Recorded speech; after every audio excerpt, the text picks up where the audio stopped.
in the trenches with Dave Lapham, presented by First Star Logistics. The Cincinnati Bengals fall 27-3 in Nashville as the Tennessee Titans were as hot as the Tennessee weather today. Be sure to follow First Star Logistics on Twitter/X for details on how you can win great prizes each week the Bengals play this season.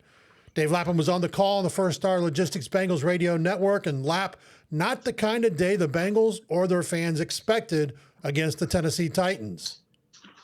No, absolutely not. It was obviously the second quarter was the downfall. There's no question about that. They certainly didn't expect that to unfold the way it did. Second quarter numbers are actually a little bit crazy. The Bengals had the ball for 7 minutes and 29 seconds. The Titans for 7 minutes and 31 seconds. It was almost an even Steven time of possession. But you talk about a team that did something with the football and a team that didn't. 16 plays for the Bengals in the second quarter for a total of 29 yards.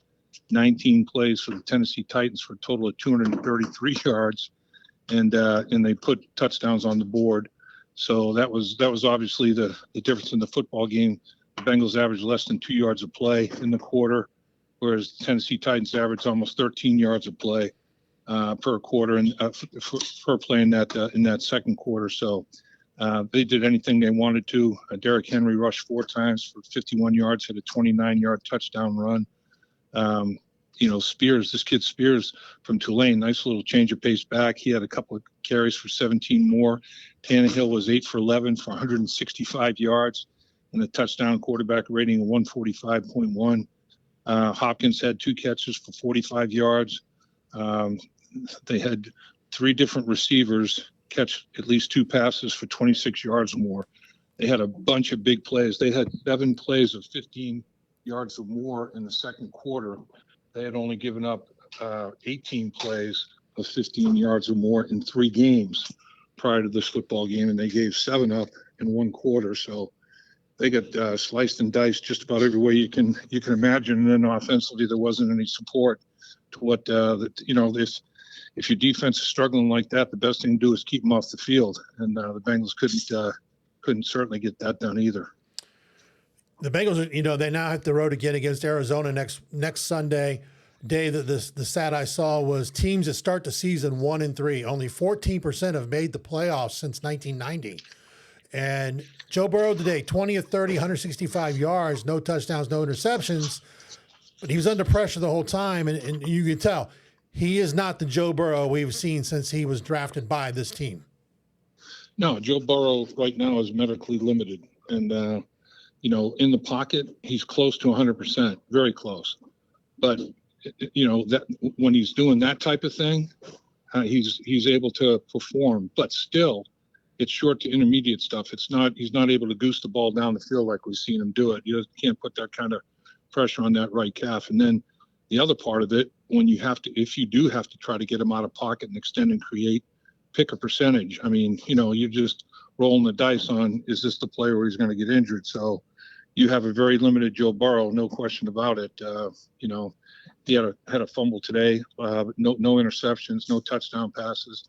Like you said, 20 of 30 for 165 yards. But he is not playing the type of football that, everybody's accustomed to seeing, including himself.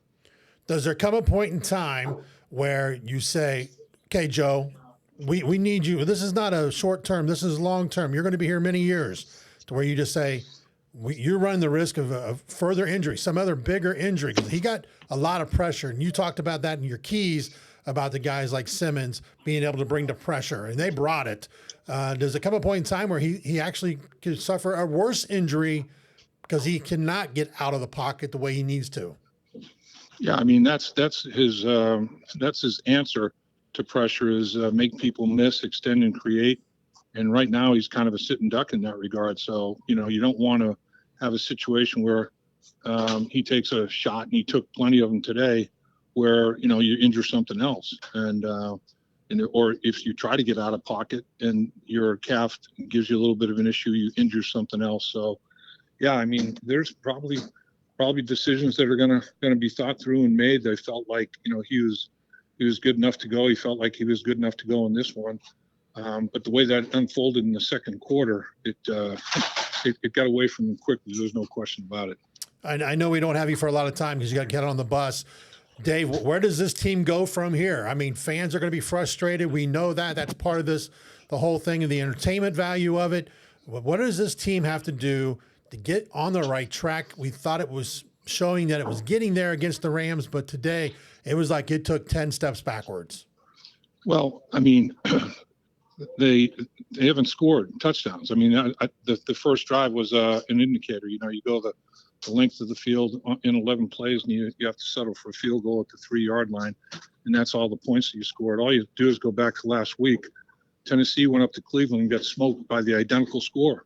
They got hammered 27-3, and you know, everybody was beside themselves down here in Tennessee, particularly the head coach. I mean, you know, he was apoplectic basically, and so what did they do? They went back to work and got after it and turned it around by an identical score. I mean, there's really no choice. I mean, you just have to go back to the drawing board, and you know, every game is different, every team is different. But I'll tell you, every team in the NFL is capable of beating every other team in the National Football League. There's no question about that. So it's not an easy dynamic traveling out to Arizona and getting in the right column. But right now, the Bengals do not have a win in the AFC.